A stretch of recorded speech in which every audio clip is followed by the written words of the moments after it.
कांग्रेस को क्या लगता है कि इन राज्यों में उसकी पोजीशन क्या है? महाराष्ट्र, झारखंड, जम्मू कश्मीर और चौथा क्या, हरियाणा।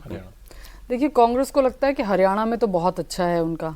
एक तो लोकसभा के इलेक्शंस का रिजल्ट, उनको लगता है जो इश्यूज थे, अग्निवीर का इशू है, बाकी तमाम इश्यूज हैं, ये सारे इश्यूज भी वहाँ रेजोनेट किए और इन्हीं इश्यूज को, इसी कैंपेन को कांग्रेस पार्टी आगे भी बढ़ाई। अब दिल्ली में जैसे कल लॉन्च किया कांग्रेस पार्टी ने संविधान रक्षक, 3 लाख संविधान रक्षक कांग्रेस पार्टी नियुक्त करेगी पूरे देश में। ये संविधान रक्षक होंगे ब्लॉक लेवल क्या पे। करेंगे वो आपको बताएंगे कि संविधान को कैसे आघात पहुंचाया जा रहा है और क्या कांग्रेस पार्टी कर रही है और कैसे संविधान को बचाने का काम। तो बेसिकली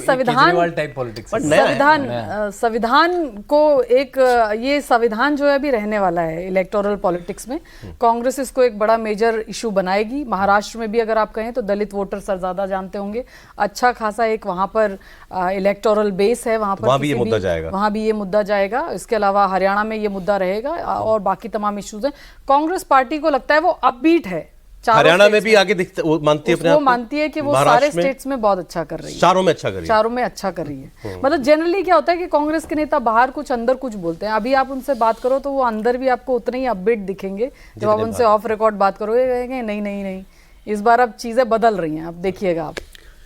ऐसा कांग्रेस के लोग मानते हैं। देखिए, मैं आपको कांग्रेस के बारे में, कल उद्धव ठाकरे का जो रैली हुई थी वहां पे एक वाक्य उनका आया था, आप लोगों ने भी चलाया है कि जिसको ज्यादा सीटें होंगी उसका मुख्यमंत्री बनेगा, उसका मुख्यमंत्री। अब इसके पहले सवाल यह है कि ज्यादा सीटें लड़ने के लिए होंगी या जीतने के लिए होंगी, ये उन्होंने नहीं कहा। अब आप देखिए होता क्या है कि मैं हमेशा से बात कहता हूं, कांग्रेस को खतरा बीजेपी से नहीं है। आप सुन लीजिए, कहीं भी बीजेपी, अगर आप कश्मीर से कन्याकुमारी तक आए और देखें कि किन स्टेट से कांग्रेस जहां थी वहां से हटी है, उसमें कहीं भी बीजेपी नहीं है।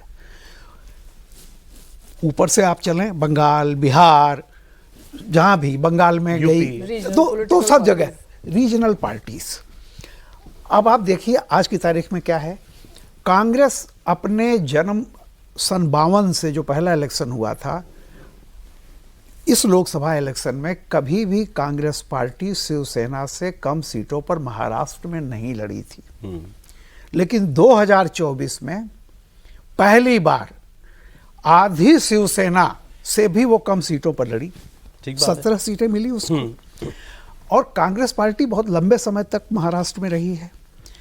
अब उसका दिक्कत क्या है कि सारा सब कुछ कांग्रेस लोकप्रिय है, लेकिन सवाल है कि अगर आपको जैसे 17 सीटों पर कर दिया, अब आपका स्ट्राइक रेट बहुत अच्छा हो गया, लेकिन कितनी सीटें आपकी आई? नहीं, लेकिन सर अब इसमें आप ही की बात कह रहा हूं मैं। उद्धव, आपने कहा कि बात सही है, ये दबाव उद्धव ठाकरे का था कि महाराष्ट्र में हम नंबर 1 पार्टी बनेंगे, हम सबसे ज्यादा, लेकिन वो उनको कदम पीछे खींचने पड़े ना सर।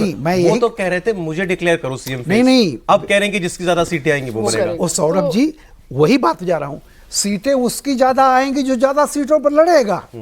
अब आप इसका एक उदाहरण देखिए, 2014 में अगर अमित शाह शिवसेना से अलग नहीं हुए होते तो कभी बीजेपी बड़ा भाई नहीं बन पाती महाराष्ट्र। सर अग्रीड, मैं ये कह रहा हूं कि इस कांग्रेस इस दबाव का में लोकसभा में पिछली बार कांग्रेस से ज्यादा आरजेडी लड़ी थी, लेकिन फिर भी एक ले आई कांग्रेस। ये विजय लक्ष्मी बता देते हैं, उद्धव ठाकरे यही मनमाने आए थे ना दिल्ली सोनिया गांधी, राहुल गांधी से कि मेरा असर्ट करने आए थे अपने आप को कि मेरा फेस आप लोग चीफ मिनिस्टर के लिए डिक्लेयर कीजिए। नहीं माना ना कांग्रेस ने। खबर क्या सब यही है कि भाई सब मिलजुल करके बात करेंगे, जिसकी सीटें आएंगी बाद में पोस्ट इलेक्शन। सौरभ जी, अंदर की बात यह है कि कांग्रेस, इसके पहले जब कांग्रेस के वो नेता कौन थे जिन्होंने कह दिया था कि कांग्रेस का मुख्यमंत्री होगा, तो उसको राहुल जी ने, नाना पटोले कांग्रेस के तरफ से किया था। है क्या कि राहुल जी की तरफ से एक नरम रुख था शरद इनके लिए, उद्धव के लिए, लेकिन मेन जो वहां खेला है वो शरद पवार का है। जब राहुल ने देखा कि ये मामला गड़बड़ हो रहा है तो अब कांग्रेस भी पीछे हट गई। और कांग्रेस में 2 तरह की सोच है, मैं आपको बता दूं। एक शीर्ष नेतृत्व, जाहिर सी बात है कि कांग्रेस आज से नहीं, जब से है, गांधी परिवार का कोई है तो सब ठीक है, गांधी परिवार का नहीं होगा तो मैं क्यों नहीं। आपको याद होगा इसी चक्कर में जब नरसिम्हा राव आए तो एनडी तिवारी और अर्जुन सिंह और फलाना छोड़ के चले गए। परिवार का कोई है तो हाईकमान। लेकिन कांग्रेस में जो बाकी लोग हैं उनकी महत्वाकांक्षा ये है कि भाई हमारा बेस रहा है। और सही बात है, आप एसर्ट करो। लेकिन राहुल जी तो क्या होता है, दो तरह का, कांग्रेस पार्टी जो है वो तो इंदिरा गांधी की लाइन चल रही है कि हमें सत्ता में जाना है, उसमें इंप्लाइड है कि बाकी लोग हार जाएंगे। राहुल जी और दिग्विजय सिंह और जयराम रमेश, इन लोगों का यह है कि भाड़ में गई सत्ता, हमें बीजेपी को हराना। सही बात है ये विजय लक्ष्मी, बिल्कुल, क्या ये सही है? आप पूछ लीजिए। राहुल गांधी का पहला प्राइमरी गोल क्या है? बीजेपी को रोकना। बीजेपी को रोकना। अभी तो देखिए इसीलिए पूरा इंडिया अलायंस जो है वो बना है, इसीलिए बना है कि भाई बीजेपी को रोकना है हमें।